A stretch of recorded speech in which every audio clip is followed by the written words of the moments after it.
What's up, guys? We have another game, another 15-10 game against Zainal Baro 2082 from Indonesia.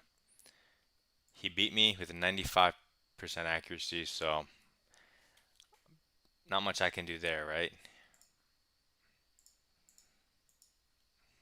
Okay, let's go through the game. I went 1d4. He played knight of 6. I went for e3, Stonewall setup. He goes d5, which lets me go bishop d3. Now he plays knight c6, which prepares e5, so I want to stop that immediately with f4. He jumps his knight into the center. Um, I can test the knight. I mean, the annoying thing about this is like, if people go c5 or I don't know, something normal like e6.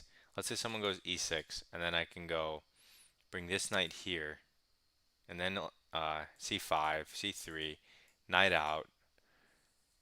And basically, he doesn't get to ever put his knight here because I have two pieces. And he never gets to play e5 because I'll get to play f4 in time. But the way he played it, by putting his knight here first, threatening e5 immediately, means I have to play f4 immediately to stop it. But now I never got the knight d2 move in to stop his knight from coming in. And so if black wants to be super lame, which he did here, he can play the Stonewall against the Stonewall, which is what he does. And he throws a knight in here, and I can test the knight, hoping he doesn't get lame and go f5 and just copy me. He does copy me, so it's super lame now.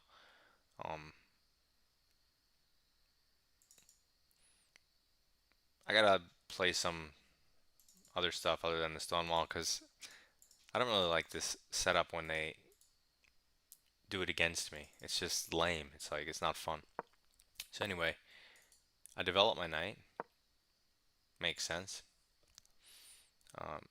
Now he just goes e6 to support the pawns, and I castle. So it's just normal stuff from both sides. He brings out a bishop. No one's threatening anything. We're just castling, developing our pieces. Nothing crazy. In this position, I don't know. I have options. I can go c4. I can go a4. I can go c3. I just chose the c3. It's very modest. c4 is probably more aggressive. Well, it's definitely more aggressive. But I just choose c3 and see what he does. He castles. I throw, again, I can go a5. I can go, what are some other moves? I don't know, maybe bishop b5, trading for the knight now that my bishop's stuck behind these pawns. And then when I chuck my knight in there, he won't have a knight to take it with. Yeah, I probably should have done that, like bishop b5. But instead I put the knight in. But yeah, bishop here and taking this probably makes more sense, maybe. He took the knight. I recaptured with the f pawn. And now he plays c5. I don't have to react because I already have c3 in. In this position, I should definitely just take the knight. It's his most active, strongest piece. And I need to unclutter this anyway. I should probably take it. Not entirely sure. I guess with the knight. And then when he recaptures one way or the other, I can just bishop e2 and play that position. But instead, I went knight f3, which kind of doesn't make sense in hindsight because it's never going to e5, right? Because there's a pawn there. It doesn't have access to these squares because there's too much pressure. And it should have been challenging the knight over here. Like, it doesn't really do anything here. I should have used it and just traded it, but okay. Knight f3, bishop d7, bishop d2. Again, I still should have just gone back and traded. But in my stubbornness, I brought out my last minor piece. He goes a5, just gaining a bunch of space on the queen side. Nothing too critical happening yet. I go bishop e1. Normally this is a move in the Stonewall, so you can like get it out here and trade for something since it's so bad. But it doesn't really work here because that square is covered. Um, so I mean, it's whatever. I guess it's good because it's going somewhere else one day, and it makes room for this again, which I probably should do. He goes g5, which makes sense since the center's so locked, and my knight is kind of misplaced here at this point. And now I saw that he was obviously planning to kick it and start a kingside attack. And when he kicks it, I don't really have any forward squares. I'll have to go back here where I should have been all along. But I decided maybe to be creative and try to deal with this a different way. And what way is that? Good thing you asked. I take the pawn here. It was my idea, so that when he recaptures with one of his pieces, most likely the bishop because his knight is probably never going to move, he takes with the bishop, and now my knight at least has a central square to hop into. So now I hop it in here, and I thought, okay, now he doesn't have the dark square pressure because I removed the bishop. I mean, he still has the pressure, but one less piece. And now he's aiming here, but I can always recapture, and it's okay. On the other hand, this pawn's kind of weak and can't be defended by a pawn. So that's kind of suspicious, if I say so myself. And he immediately agrees and attacks it because he sees I can't really defend it adequately. So I decided to make some counter threats. I think it's about time I eliminated this knight, which I should have done a long time ago with my knight. So I take the knight, and he recaptures this way, so there's no rook trades on. And he has a nice little pawn mass that maybe he can run down the board. And my e5 pawn is currently hanging. Okay. I decide to ignore it because who cares about that pawn, and what am I really going to do anyway? I can't really defend it. So I'd rather counterattack with queen h5. His king side's a little spacious, and it comes with an immediate threat that he cannot really ignore. If he takes this pawn, and I take this pawn with check, and he retreats the queen, I take the queen, king takes the queen. Mm,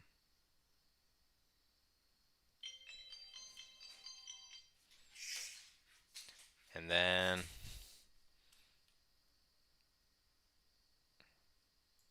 bishop here, and I think my position's fine.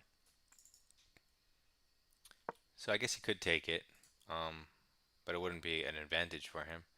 So instead he defends the pawn, which probably makes more sense. But that also gives me now the tempo I need to defend my pawn and get my rooks connected finally on move 18. And this looks a little funny because at first it looks like it's going to walk into something. So you obviously have to calculate what happens if he pushes. You just take, and if he takes, you can take one way or the other, and you're not losing anything. So he makes a sensible move, and that move is rook f7, putting more pressure so that he can double and get this f4 break in to really smash me and disconnect this as well. In this position, I have a tactic to, like, it's kind of hard for me to stop his plan, right? He's gonna double the rooks. I mean, I guess I can double the rooks and try to just combat it. But it might be hard or impossible to stop the eventual f4. And even though my queen's here, I don't really have anything. It can't infiltrate. I don't have other pieces that can get past these pawns. And so I said, there's nothing really for me to do. Like, it's hard for me to make improvements. The only thing I see is to potentially double my rooks. The only other thing I see other than doubling rooks is to gain space on the queen side with something like a4. I chose a4, but I had missed a tactic that kind of solves this whole tension and clarifies, and I'm still fine. Can you see the tactic?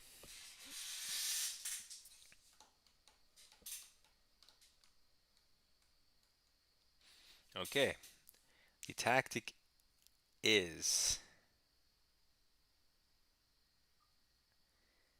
something. Oh yeah, knight takes f5, and I was not looking at. I was actually looking at that because I actually did play that in a couple moves, but I wasn't looking at it right now. Um, Basically the point is if he takes the knight, then you get a rook, and if he gets a rook, you push this pawn, hitting the bishop and the queen. And so he can't lose the queen, so he'll have to move the queen or block, and you can take the bishop. Otherwise, if you take the knight and he takes with the pawn, um, I guess you can still just push. And his queen's hit, and also this is hit, double hit, so he's in huge trouble in that line. So I missed this tactic right here. I played a4 instead, and it's not a losing move. It's just I didn't see a much better move, slightly better move. So okay, so he doubles the rooks, and now he's kind of optimized his position, his pieces, more or less. Um, I don't really know what else to do at this point. I don't. Now I kind of tied my rook down to the defense of this pawn in a way. So I'm like, it's hard to know what to do. So I said, okay, I got to do something with the queen, either bring it back or move it forward, because at least moving it forward comes with direct threat, and he can't defend because of this pawn. Maybe he can go like queen here to defend, but my idea was to go queen h6, forcing queen b6, which is what he did, which in my mind created this. And I got excited when I saw that because I saw it was undefended. So I immediately took the pawn here, thinking that I had enough pieces here to hit the square. So in my mind, like instantly, I thought that if I took, right, and he takes, and I take, obviously he takes and he ends up material. But for some reason, I thought I would have a rook here, not him, and that he wouldn't be able to capture because the queen would be hanging. And somehow in my twisted mind, I thought that I would be up material there. Obviously, that makes no sense because um, when I take, he just takes it, and I would need more. Maybe in my mind, I thought I was doubled already, but obviously, when I take, he takes, and I don't have that second rook that would be able to take here because of that. Maybe I thought I was doubled, but this obviously doesn't work. It just loses the piece and the game. So it was actually a really good game up until I lost my knight. I blundered my knight.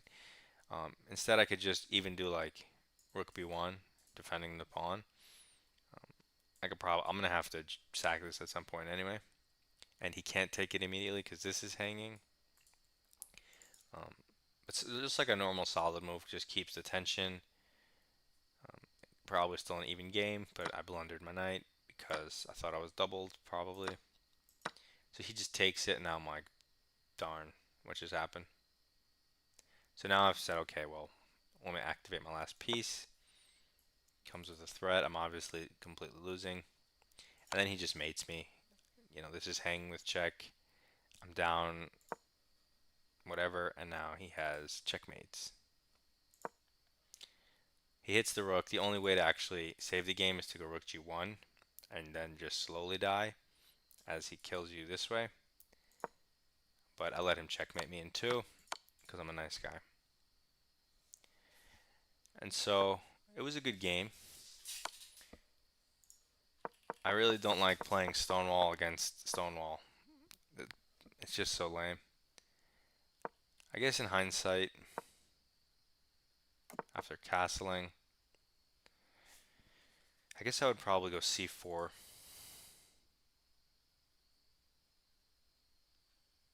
Yeah. Yeah, I think I would just go c4. take a little space, open things up since he's just going to copy me.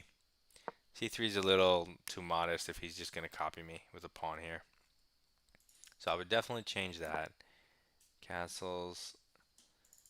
Yeah, here I would just get rid of the defender of this square. He can always sack his bishop if he wants. Um, that's fine.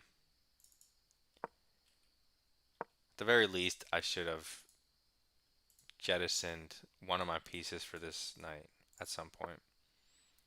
This is a little... It's fine. This is dumb. Okay, so this is a mistake. I should definitely just trade the knight. Take the rook, whatever, queen, bishop back here, something like that, or queen over.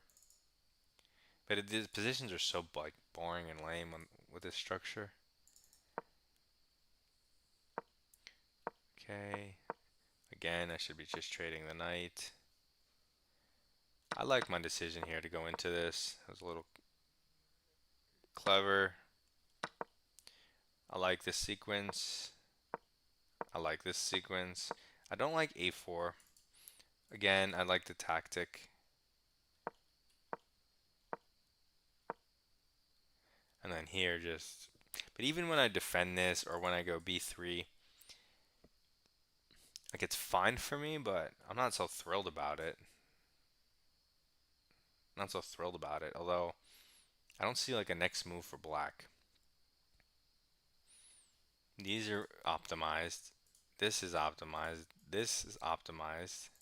His queen can go somewhere else at some point, but like why here? He can't Alekhine's gun with not enough space. So like, what's his next move if he doesn't play this and lose a pawn? You know, after b3 or something. You know, b3 he hits this, rook c1 knock. What's his next move after that? What's white's next move? It looks like both colors are just stuck. I guess I have something like h4. Takes, push, takes. Yeah, I guess h4 works. Okay. And then, yeah, don't blunder your knight. Don't give the opponent 95% accuracy. That was a good game. Good Stonewall game. Learned a couple things, tried some new stuff.